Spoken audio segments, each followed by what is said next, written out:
আসসালামু আলাইকুম গাইস, সবাইকে হ্যাপি ভ্যালেন্টাইন ডে। এই তো ঘুম থেকে উঠতে লেট হয়েছে, তাই ফ্রোজেন পরোটা ফ্রিজ থেকে বের করলাম। এই তো পরোটা ভেজে নিচ্ছিলাম। এটা হচ্ছে আমাদের পাঁচতলার ভাবি অবশ্য ফ্রোজেন পরোটা বিক্রি করে, ভাবির কাছ থেকে অর্ডার করে নেওয়া। ভাবির হাতের পরোটাগুলো খেতে অনেক মজা লাগে, তাই ভাবির কাছেই অর্ডার করি। সাথে ডিম ভেজে নিলাম, গরম গরম ডিম ভাজি।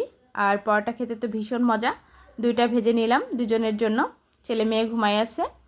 তাই তো আমাদের সকালটা শুরু হলো আজকে পরোটা আর ডিম ভাজি দিয়ে। তো দুজনেই খাচ্ছিলাম আর ভিডিও ক্লিপটা নিয়ে নিলাম।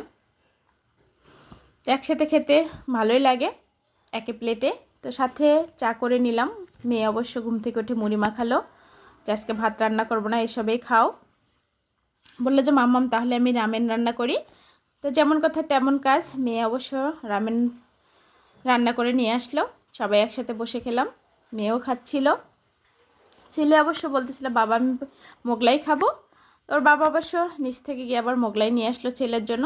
ছেলে খাচ্ছিল, সাথে আমরাও একটু খাইলাম। তারপর দুপুরের রান্না বান্নার আয়োজন শুরু করলাম। দুই চুলাই উঠাই দিয়েছি, এক চুলা পোলাও আর এক চুলায় হাঁসের মাংস, সাদা পোলাও অবশ্য। হাঁসের মাংস দিয়ে পোলাও খেতে ভালোই লাগে, তাই তো ছেলে মেয়েকে খেতে বসালাম।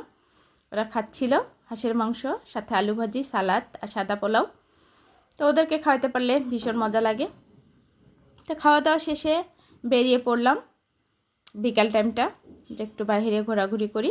তো একটু ঘোরাফেরা করে এখানে পেঁয়াজু বিক্রি হচ্ছিল। ছেলেকে বললাম পেঁয়াজু খাবা, বললো যে না রেস্টুরেন্টে যাবে। তাই তো রেস্টুরেন্টে চলে আসলাম, দেখি কি খাওয়া যায়। এই তো ছেলে মেয়ে ওয়েট করতেছিল, আর বাবা অবশ্য কথা বলতেছিল। ওরা অবশ্য দেখতেছিল কি খাওয়া যায়। তো ছেলেটা জিজ্ঞেস করলো কি খাবে, তো ওরা বললো বিফ পিৎজা খাবে, চিকেনটা খাবে না। তো অর্ডার করলো বিফ পিৎজা। তো এর সাথে একটু কথা বললাম, বাসায় গিয়ে দিয়ে আসবে এখন থেকে খাবার। রেস্টুরেন্টের পাশেই অবশ্য বাসা। তো ওয়েট করতেছিল ছেলে মেয়ে।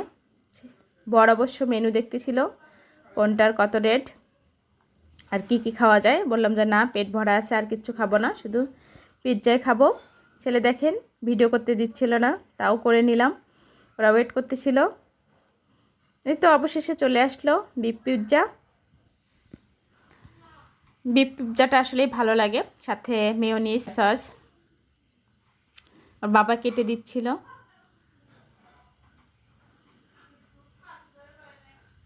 বিফ পিৎজাটা খেতে ভীষণ মজা লাগে গরম গরম। তো ছেলে মেয়ে খাচ্ছিল, হাজব্যান্ড খাচ্ছিল, আমি ভিডিও ক্লিপটা নিয়ে নিলাম। ছেলে অবশ্য হাত দিয়ে খাচ্ছিল, বলছে আমি বাঙালি আনা খাওয়া খাবো। মেয়ে তো খাবে না, চামচ দিয়ে খাচ্ছিল। এই তো ছেলে মেয়ের খাওয়া দেখলে অনেক শান্তি লাগে। এই তো ছোটো ভাইয়ের সাথে ওর দেখা, এই তো ওর সাথে কথা বললাম, আর একটা অর্ডার করে নিলাম। বাসায় চলে আসলাম। আজকের দিনটা এভাবেই কেটে গেল। আপনাদের মাঝে ভিডিওটা শেয়ার করলাম, লং ভিডিও হয়ে গেল। তো আল্লাহ হাফেজ।